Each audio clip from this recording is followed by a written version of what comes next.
નમસ્કાર, આપ જોઈ રહ્યા છો જનસાક્ષી ન્યૂઝ। નજર કરી આજના મુખ્ય સમાચારો પર। હાંસોટ તાલુકાના ખરેજ ગામના દાદરી ફળિયામાં સગા સંબંધીએ જ કાકા સસરાના ઘરે ચોરી કર્યાનો બનાવ સામે આવ્યો છે।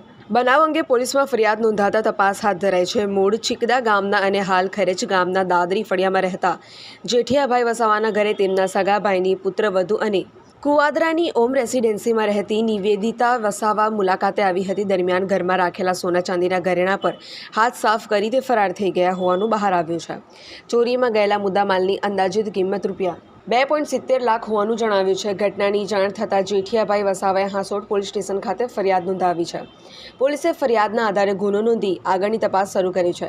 આરોપી નિવેદિતાએ ચોરીના ગુનાને અંજામ આપ્યા બાદ 3 આઈફોન અને ઘરમાં નવા સોફા તેમજ ફ્રીજ ખરીદ્યા હતા, જેના આધારે શંકા જતા ચોરીનો સમગ્ર મામલો બહાર આવ્યો છે। હાંસોટ પોલીસે મહિલા આરોપીની ધરપકડના ચક્રો ગતિમાન કર્યા છે।